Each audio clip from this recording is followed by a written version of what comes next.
Ancient China has many notable women who were mothers to famous individuals in Chinese history. Through their virtuous upbringing, wisdom and support, these exemplary mothers helped to shape the destiny of the children and the nation.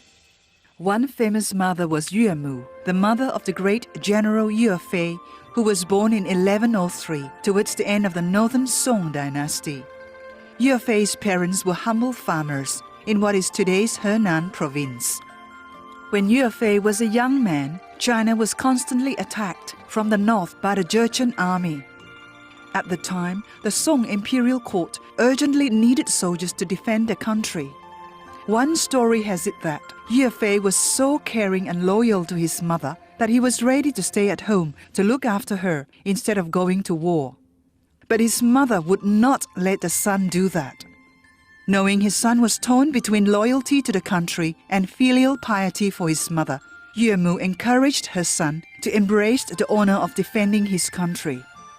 To inspire her son, she tattooed 4 Chinese characters on his back.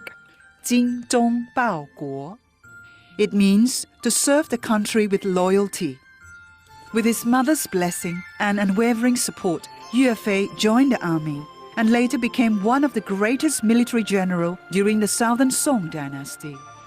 When his mother died in 1136, Yue Fei took leave to respect the mourning period. But he was called back for duty to fight in a battle against the Jin dynasty in the north. Today, General Yue Fei is a symbol of filial piety and loyalty. His mother is revered for the significant role she played in shaping her son's destiny. Ancient Chinese history has another famous mother. She is Zhang Shi, the mother of Mencius, one of China's greatest philosophers who lived during the 4th century BC. When Mencius was still a child, his father passed away.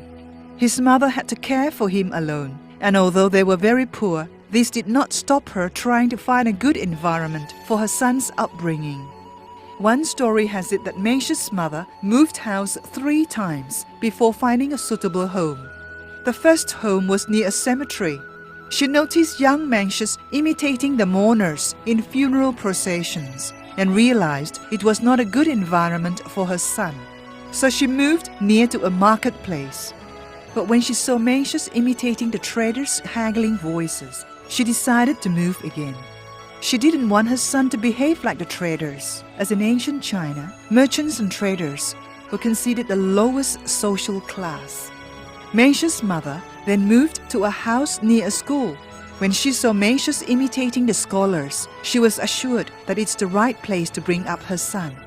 Inspired by the scholars, young Mencius went to study and grew up to become one of the most famous Confucian scholars. Today, the expression Mencius' mother 3 moves, or Meng Mu San Qian, in Chinese has become a well-known Chinese 4-character idiom. It refers to the importance of having a good environment to bring up children. As regent and advisor to Ying Zhang, Lu Buwei was the most influential man in the palace, the power behind the throne, who would rule the kingdom from the shadows. But he had a secret of his own to hide. He was Queen Zhao's lover and the likely father of the young king. To conceal his relationship with the queen, Lu Buwei looked for a man who could replace him in the queen's bedroom. A man he could trust. Lao Ai disguised himself as a eunuch so he could enter the queen's chamber without suspicion and ultimately capture her heart. The queen was a willing accomplice in Lu Buwei's plan to overthrow her son, the king. 8 years later, 238 BC, the affair between the queen and her lover had flourished. Lao Ai no longer pretended to be a servile eunuch. With the queen's support, he was now a powerful man, and the pair secretly had 2 sons together. But Lao Ai wanted more than lavish palace comforts. He had his sights set on a bigger prize. Ying Zhang got word of the planned coup. Lu Buwei's matchmaking was about to backfire. When his plot to overthrow King Ying Zhang was discovered, Lao Ai decided to make his move. Without the element of surprise, Ying Zhang anticipated that Lao Ai would try to storm the palace by entering the front gate.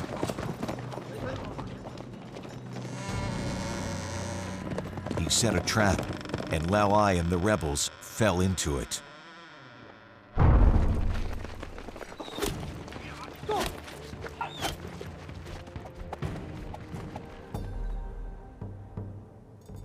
To fail in a palace coup is to invite the most severe punishment. Lao Ai, the queen's lover, paid a terrible price for daring to plot against the king.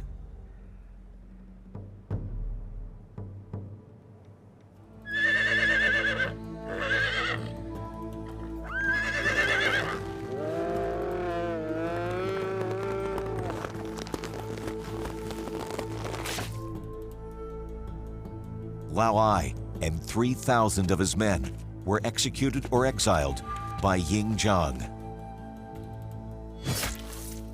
But Ying Zhang didn't stop there. He had the sons of Lao Ai and his mother killed to keep them from one day seeking revenge against him. In a gesture of mercy, Ying Zhang spared his mother, but placed her under house arrest. Of his inner circle turned on him. They didn't agree with him. If you betray me, then I have to see you differently.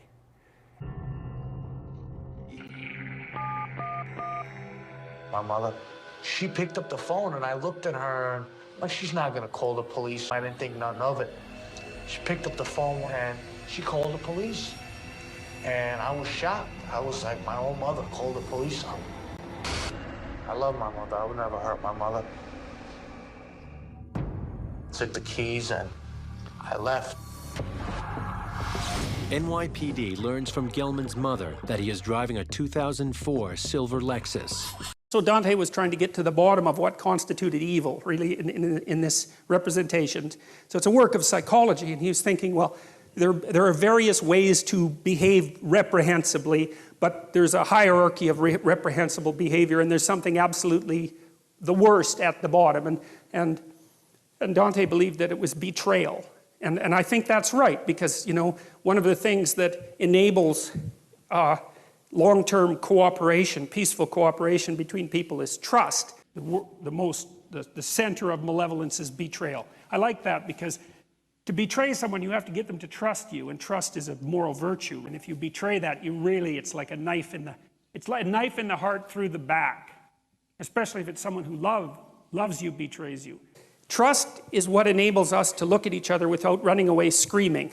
And what I mean by that is that if I trust you, then I don't have to take into account how complicated you are, because you're horribly complicated. You know, I think chimpanzee full of snakes, that's what a human being is. My observation has been that if there's a tight relationship, and if one party is betrayed by the other in that manner, that it's almost always irreconcilable. It breaks it.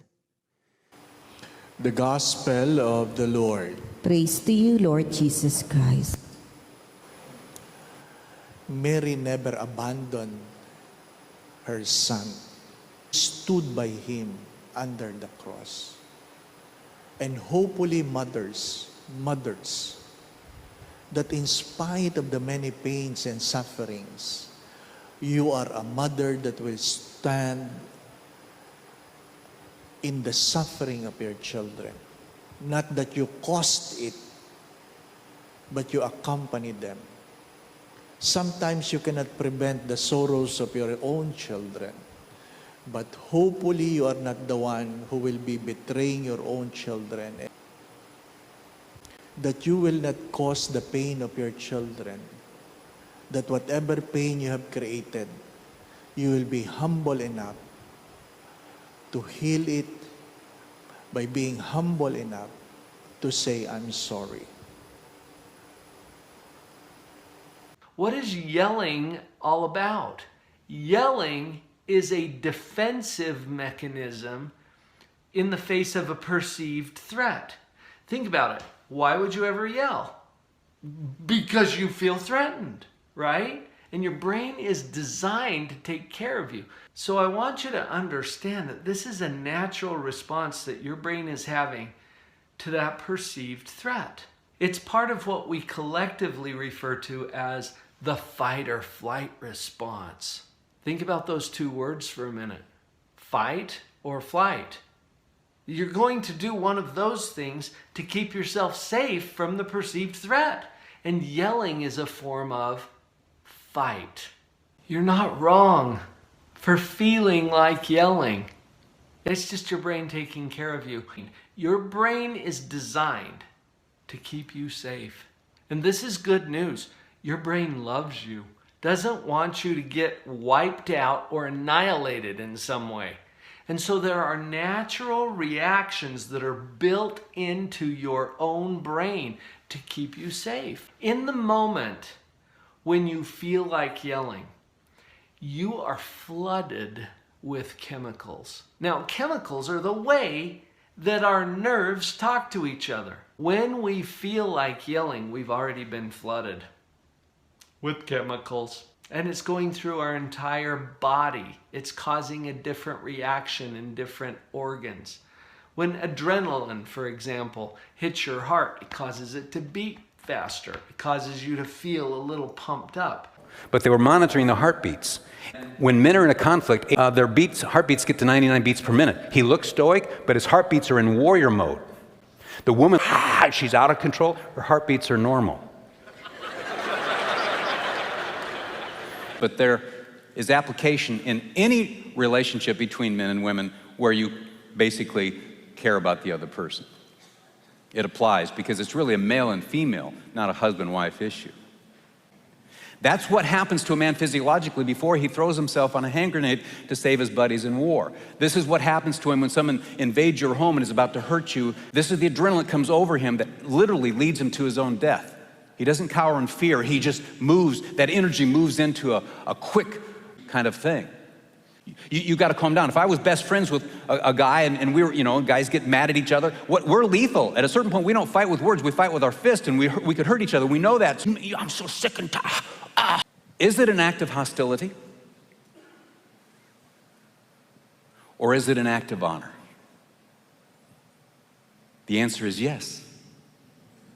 It just depends on whether you videotape in pink or videotape in blue. But they also did something interesting is they watched the women. They had the clinical psychologists, social workers, and they would be listening to these conversations. Yeah, there she is again, criticism, complaint. Criticism, complaint. Oh, there's a complaint. Yep, there's a criticism. Complaint, criticism, complaint, criticism. But that's not politically correct. Yeah, I know. What should we do? Lie? No, we can't. We got to tell the truth. Yep, there's a complaint. There's a criticism. There's a complaint. There's criticism.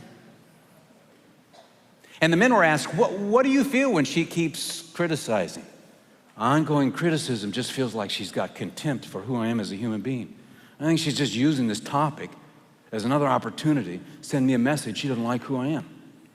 She finds me inadequate and doesn't respect me. Men cannot handle the idea that you find them inadequate as a human being and you don't respect them for who they are as a human being. We're talking about the spirit of the individual. Are we sending a message to the man, you're an inadequate human being, and I don't respect who you are as a human being? And when that message comes across, you're going to lose his heart. It will recoil in independence and anger when you step on us, or we feel that you're stepping on us. If you show disrespect to a man week after week, he'll finally say, I don't deserve this disrespect. Everybody respects me but you. And I deflated, because you see, I have this respect tank connected by an air hose, and she came in and stood on it.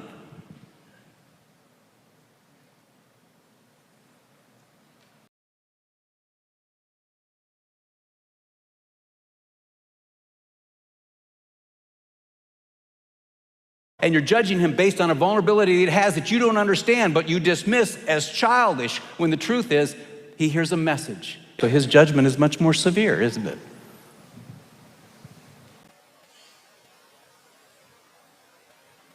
When we take on that attitude, we're only going to get more and more harsh treatment.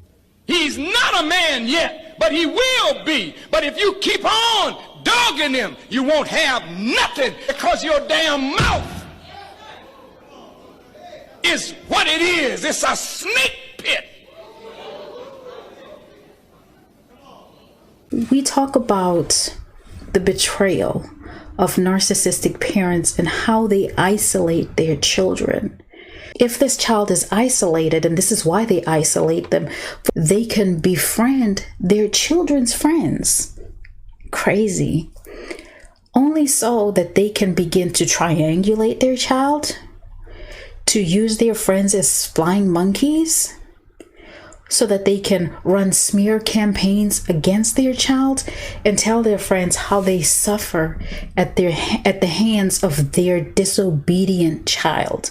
You know, the conversation that parents are eventually going to lose is that children just need to honor their parents and be grateful to their parents no matter what. Mama, Daddy, you gonna lose that argument eventually.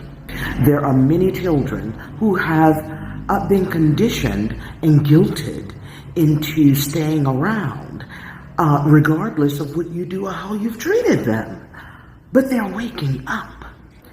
They come through you, baby, but not for you. And this "I don't owe my children anything" crap, what you owe them is to treat them with honor, esteem, and respect. The parents who command it but don't understand that their children came to teach them too, ooh, child. Your children are a very big test for you. You know why? They belong to Allah. We say, Inna lillahi wa inna ilayhi raji'un. We belong to Allah, and indeed we will all return to Him. Allah gave you these children as a test. Did you know that? Only to see if you will bring them up the way He has instructed, not the way your whims and fancies want. Allahu Akbar. This is a powerful point. You need to also take into consideration that for a parent to tell the other parent, who's now the ex, that or to speak about the other parent who's now the ex, that oh, your father was very bad, this is what he did, and the child has nothing to do with that. You say, no matter what our differences were, that is your father. You truly believe in Allah when you can acknowledge that, look, we had our differences, but that's your father. You got to go to your father and wait. Why are you involving the child in that? You can address someone else with that, the adults, but for the child, you just need to say good words. Many parents don't operate in this way. We don't want to understand, and we don't want others to understand either. So we just tell the child, yeah, that's your mother, or that's your father. Your father's a horrible person. He doesn't care for you. He doesn't send anything for you. If the father doesn't send anything, at least deal with the father or deal with someone around the father. But you don't have to contaminate the brain or the mind of the child because of that, because you are actually damaging the child's, growth. You're stunting the growth, emotional, physical, psychological, everything. So we need to be very careful in this regard. Make sure when you talk to the child, you only utter positive words about your ex. They're already your ex, so it's over. It's somebody else now. Acknowledge that that's the father of your children. It's more important to celebrate the goodness in men than it is to desecrate the badness in men or all the negative stuff in men, especially when that man is that boy's father. Little boys want to be like their dads. And even if the father's behavior is toxic, criminal, abusive, there's still a piece of all humans that want to be like the sex that created them, want to be like the gender that created them. So little boys want to be like their dads, little girls want to be like their moms unless something happens that changes that. So if you cut the legs off from his dad, you'll be doing more damage than you might understand. Now, that doesn't mean that you just take the abuse. It doesn't mean that you don't talk about it. That's not what I'm saying. But don't trash his dad as you might want to. I know what we're wanting to do in that moment is teach this little child that may have seen this or may have heard it from across the room. We're trying to teach them right or wrong in that moment. What I will submit to you is that's not the moment to teach them right or wrong. And what lands for the little boys a lot of times is not what you want to land for them. So you'll be able to teach them more about what they want to do in their lives by celebrating the goodness that you see in men openly than you will by focusing on the badness. We need a model. If you show us a bad model and say, don't do that, but not give us a good model and say, do that, then all we have is an idea of what we don't want to follow in our lives, but we don't have a clear path to follow.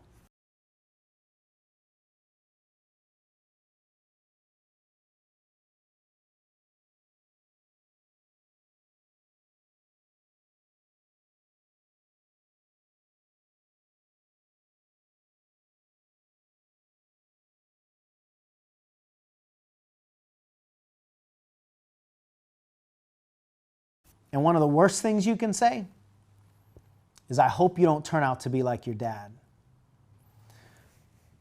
If you have behavior that you want to talk about the behavior. But please don't make his dad the thing that made him. Don't make his dad to be the bad guy. Because we got identities to consider here. If the dad is the bad guy, and the little boy either wants to be like his dad or doesn't think he can be anything but his dad, then a lot of times that little boy will grow up and fulfill these labels because he doesn't know another way. So I think the best way to teach children in all areas is focus on the behavior. So when he sees a woman, in this case his mom, celebrate the behaviors that she wants, he is more likely to want to do those things because remember, he's trying to perform for, protect, and provide for the feminine. But there's joy in every day with your children. And if you're not finding that, you just probably need to look a little harder because it is definitely there. Or you need to know a little more confidently what you're doing. Nobody's getting it right. Nobody's getting it 100% right. It's okay and it's expected to make mistakes. But then are you going to beat yourself up over those mistakes? Or are you going to come to, at the end of the day, review the relationship exchanges that you've had with your children and then saying, this one I could have handled better. I wonder, why did I react the way that I did?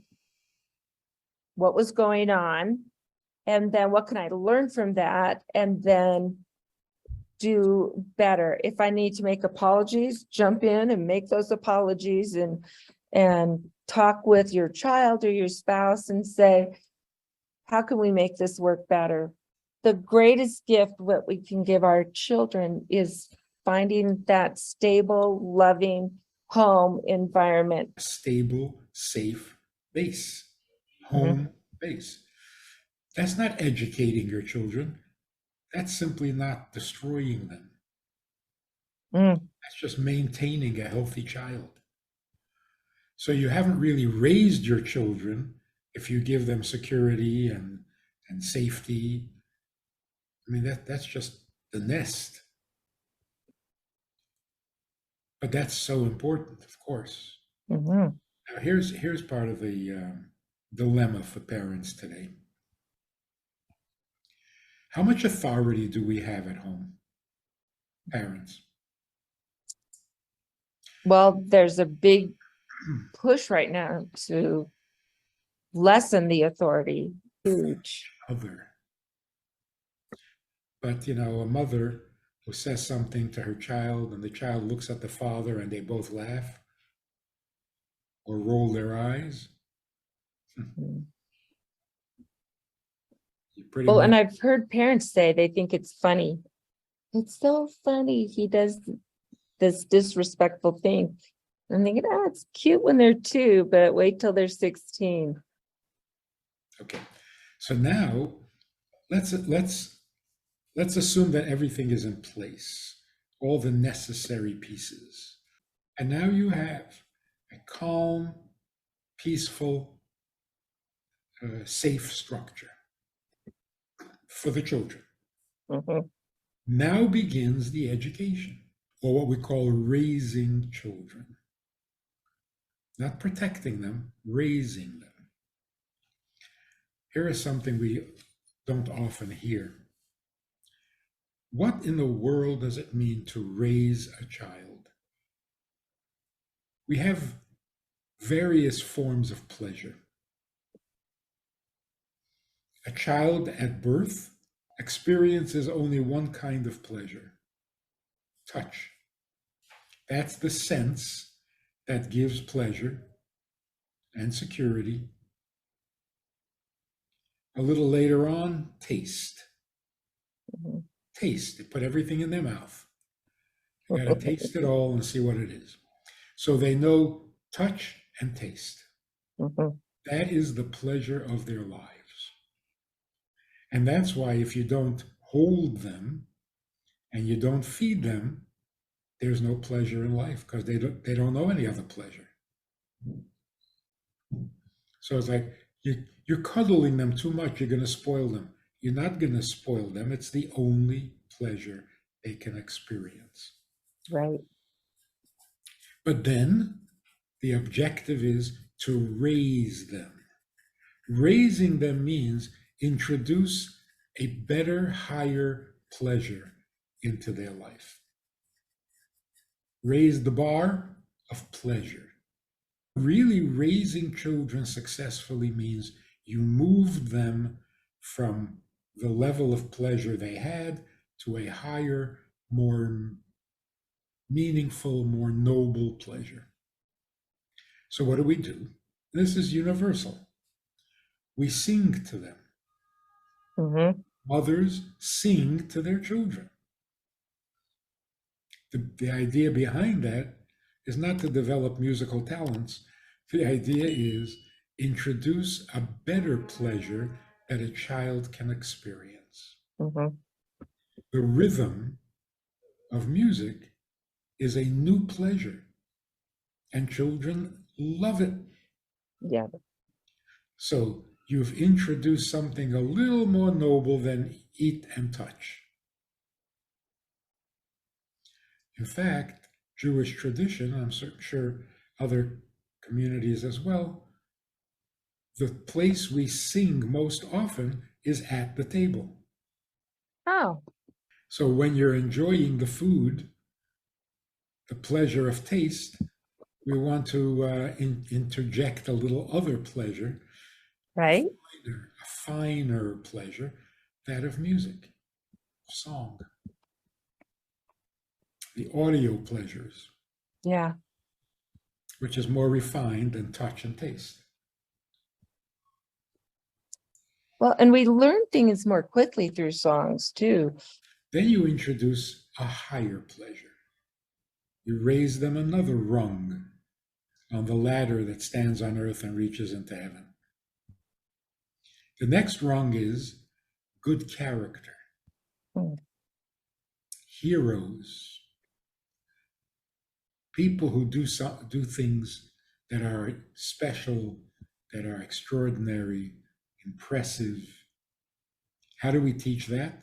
Stories. And they get more pleasure from a story than from a song or from a ice cream. Somebody did something so noble and everybody was proud of them. They were so brave, they were so kind, they were so smart, something. Now you want to raise them to a higher level.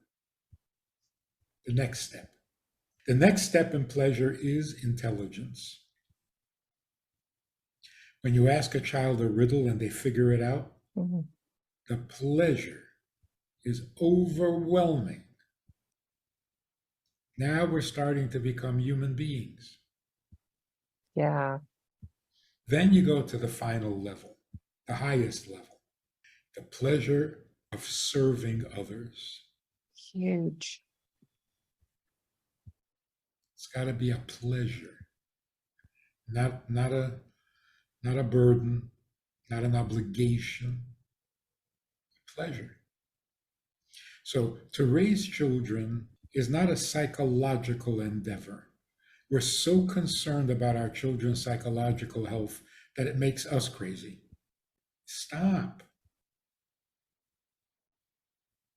If you don't hurt them, they'll be fine.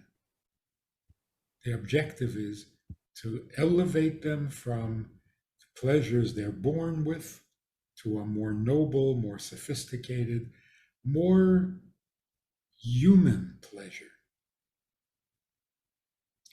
Pleasures that are unique to the human being. Now you've created a mensch. Ah. Mensch means a fully humanized being. Someone who is fully humanized. But you are a mensch. And you can be trusted to do the mensch thing. Nice. Under all circumstances. Yeah.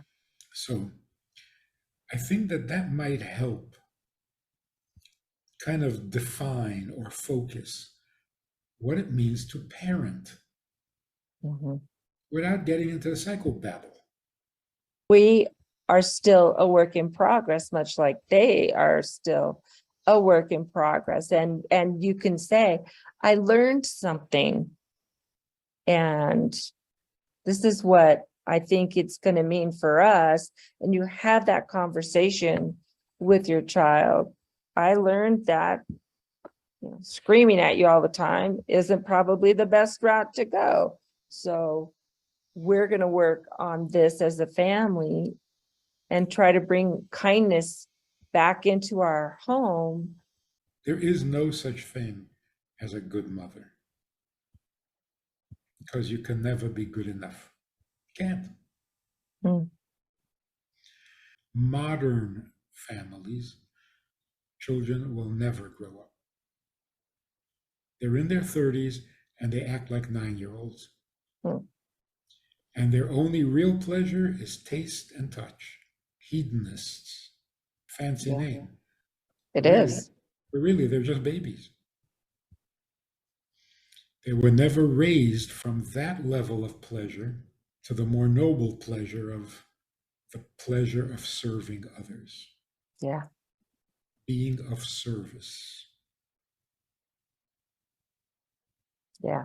As a professional psychologist, I have had the privilege of working with people of all ages, and that's why I have some unique insight into what's going to work for you as you work with your young adult child. You're watching this video because you have some concerns about your adult child being disrespectful.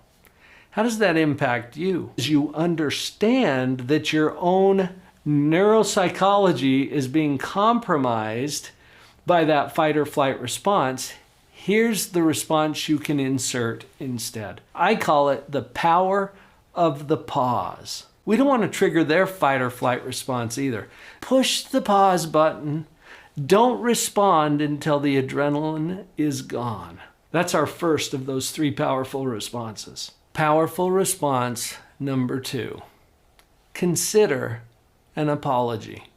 I know. This is a hard thing to do. It probably means that you're humble and open, and that is going to open up the door for a better interaction with your disrespectful young adult. Apologies can be a powerful way of putting yourself in position to have a different conversation. You'll know that this is something that you probably should consider if you're picking up on some anger or resentment from your young adult. Just be open to the possibility that something that you've done, whether intentionally or unintentionally, has hurt them in some way, has offended them. It doesn't mean that you intended that.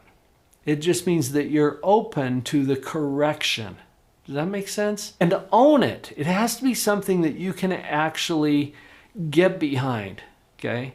Son, I'm really sorry that I said some things that hurt your feelings. Another form of an apology could be asking for forgiveness. One more powerful response, and I saved this one to last because I think this is probably the most powerful communication skill that I teach in my practice, in the trainings that I do, in the seminars. Here it is. Listen to understand. And you put that as a priority in the communication. Think about it. A lot of times you go into a communication with this thing in mind that you really want to get across. And yes, that's important, but guess what? Everybody else in the conversation is coming to it with this thing in mind that they want to get across. And that's why we see so much conflict in communications. Everybody's trying to be understood. Who's going to do the understanding? Step up. Take it on. Take the high road and be the one to listen first, to understand. Take this little thing that you want to share and stick it on a shelf for safekeeping. Because if you throw it out there at first, it's probably not going to be received anyway. Keep it on a shelf until you've taken the time to listen to understand. With all of the young adults that I have interviewed about their conflicts with their parents, most of them feel that their parents aren't listening. And that's what causes the conflicts and the disruptive, sometimes disrespectful behavior. Let's see if we can turn that around. You take the position first to listen, to understand. That's our third powerful response. This is a whole different endeavor to parent young adults. Respect to men is love. Like, men don't feel loved if they don't feel respected. And your job as a woman is to make them look good. Parents, quick review. What is your job? Think about this. You don't have to think about it very long, do you? Your job as a parent is to love them no matter what and even if. As a female, a really important quality is to nurture softness. That Allah Azza wa Jall's mercy, motherhood aside, the mercy of your mother for you, how much that huge mercy that every mother has for her child, naturally, instinctually, that is just a small part of, forget the animals, forget the bugs, forget the horses, that is just a small portion of the mercy you will receive. One day, I was invited to a Christian school to speak, and it was a girls' school. So I went to speak to them, and the first question they told me is, why do you have a beard? Why do you have a beard? So I said, what do you mean? They said, no, these are Talibans. So Allah put it in my mind. This was a pure Christian school. You know, they had idols that they have, little pictures and portraits and so on. I said, you know, to be very honest with you, we follow the prophets. And you know, I don't want to use the Prophet Muhammad's example because you don't believe in him. We are talking now to Christians.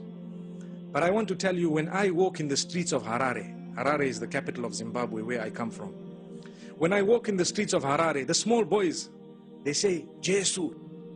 You know what is Jesu? Jesus. Says, there is Jesus walking. But when they see your priest, they don't say that. Are you following what I'm saying? When they see your priest, they don't say there is Jesus walking. I say, but why? The reason is we follow Jesus as well. I did not see Jesus without a beard. Anyway, I saw him with robe, and you drew the picture. I don't even believe that that is the proper picture, because we are not allowed to make those pictures. But you drew the picture. According to your picture, I have got a beard. I look closer to him than any one of you. So they were quiet. So one other girl thought she was clever. So she said, but what about your women? Why are they also covered? You cover them. You know, this question comes up all the time. So I said, because we follow the Mother Mary. Finished. Closed. Topic closed. Topic closed. Our women are closer dressed to what Christianity teaches than the Christians themselves. We are purer in Christianity than the Christians themselves, because look at the dress code, look at the morals, look at the conduct, look at how we would like to, you know, stop certain things from happening and so on. And every little while they find it creeping in. They change it in order to get more people to follow. With us, even if no one is following, the deen will remain. And still there will be people who will follow. So let us remember, when you want to think of answers and when you have discussed, you will have the answers. If Christian means a person who follows the teachings of Jesus Christ, peace be upon him, then we Muslims are more Christian than the Christian themselves. most of the Christians aren't circumcised, all the Muslims are circumcised. Bible says in the book of Ephesians chapter 5 verse number 18, don't have alcohol. In the book of Proverbs chapter number 20 verse number 1, don't have alcohol. As a whole, the Muslims don't have alcohol, but the Christians have. Bible says in the book of Leviticus chapter number 11 verse number 7 and 8, don't have pork. In the book of Deuteronomy chapter number 14 verse number 8, don't have pork. In the book of Isaiah chapter 65 verse number 2 to 5, don't have pork. We Muslims don't have pork, but the Christians have. Bible says do hijab, that you cover your head. Bible says in the book of Deuteronomy chapter number 22 verse number 5, in 1 Timothy chapter number 2 verse number 9, in the 1 Corinthians chapter number 11 verse number 5 and 6, do hijab. The Muslim as a whole do hijab, but the Christian don't cover the head. So if Christian means a person who follows the teachings of Jesus Christ, peace be upon him, we Muslims are more Christian than the Christian themselves.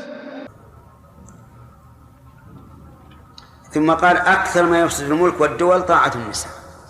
سبحان الله. الآن فيه ناس ليس لهم هم إلا طاعة النساء والرجحان مع النساء وتناسي الرجال. نعم. يقول مثلا في النساء يسميهن السيدات. هل هذا صحيح؟ عجيب. ليس بصحيح. السيد هو الرجل، وألف يا سيدها لدى الباب. أما المرأة فليست السيدة.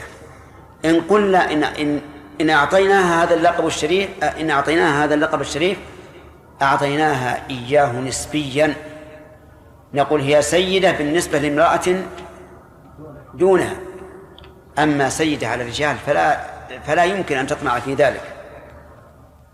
أي نعم.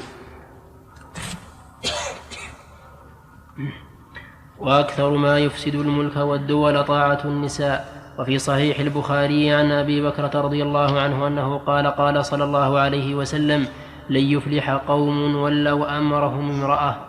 وروي أيضا: هلكت الرجال حين أطاعت النساء. وقد قال صلى الله. So I grew up with the thought in my head, they ingrained it, speak only when spoken to. And personally, when I look at men, I think that they have their own flow going already. They're the leaders. They know what they're talking about. And I think that women can learn a lot off of men if they just be quiet and listen.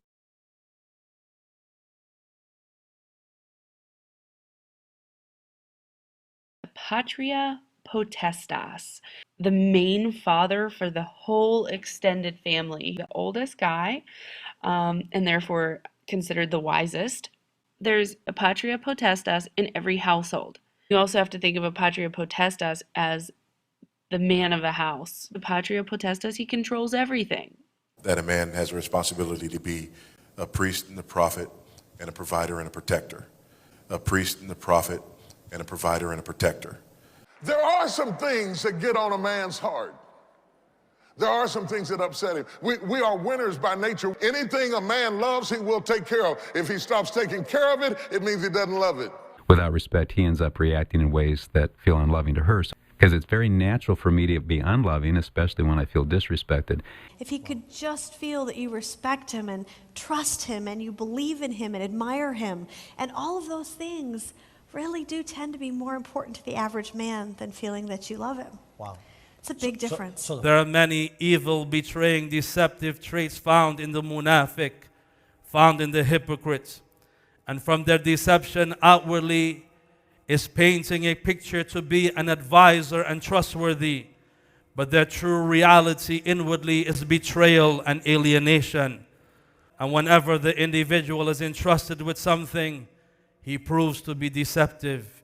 He proves to be treacherous. For this reason, betrayal, deception is from the characteristics of the people of hypocrisy. And I seek refuge with you, O Allah, from betrayal, for indeed it is an evil hidden trait. Betrayal of the trust that is between the people. And do not knowingly betray the trust. Do not wipe off the trust. Do not wipe off the trust. Do not prove to be deceptive. Deception which is connected to the rights of the people and interactions with them, that a man would deceive another, and the woman will betray the trust of her children. Therefore, O believing slaves of Allah, al-khiyana, deception, all of it is evil. Fulfill the trust of the one who entrusted you. Rather, he will betray his own blood relative. The Torah says that if a mother and a father have a young boy who doesn't listen to them and eats too much, you bring him to the Beis Din and you stone him to death. Now the Gemara tells us that it never happened. It never will. That in all the years there was never such a case, which is a relief. We're a little bit off the hook.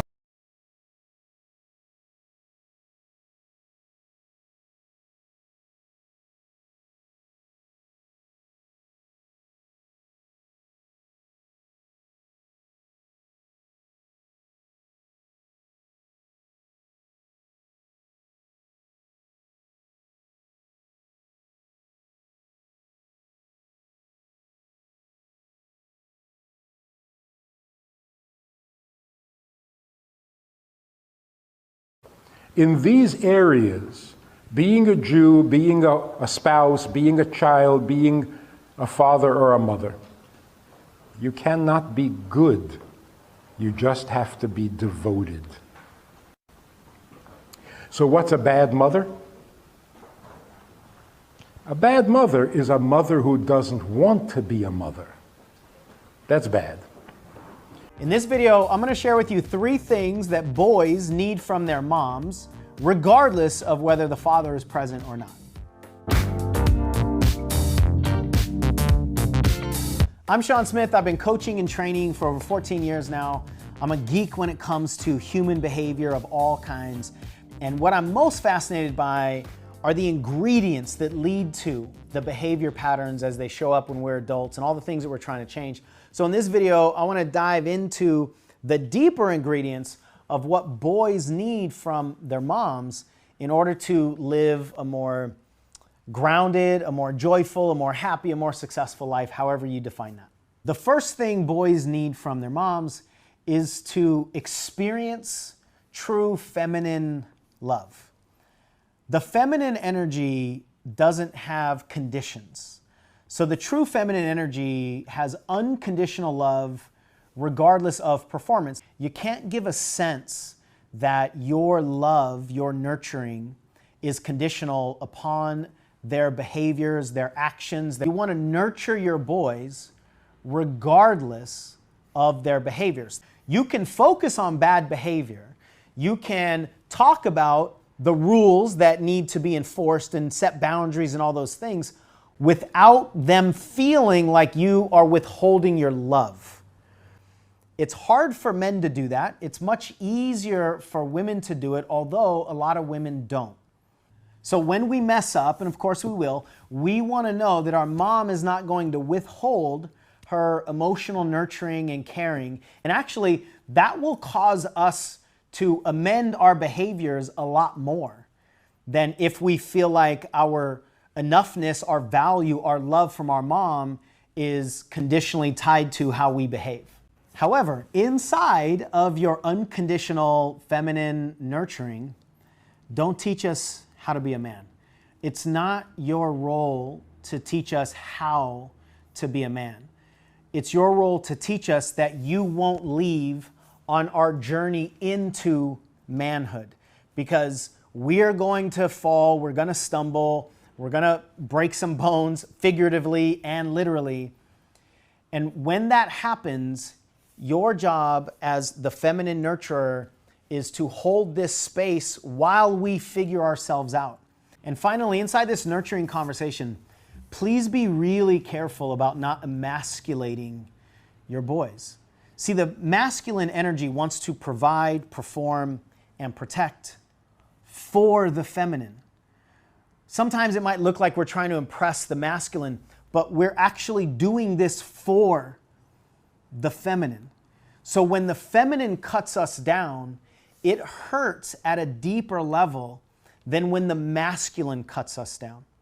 So just be very careful of anything that sounds like you're attacking your sons in any way, because that lasts so long. And for a lot of men, it actually never gets cleared or cleaned or healed.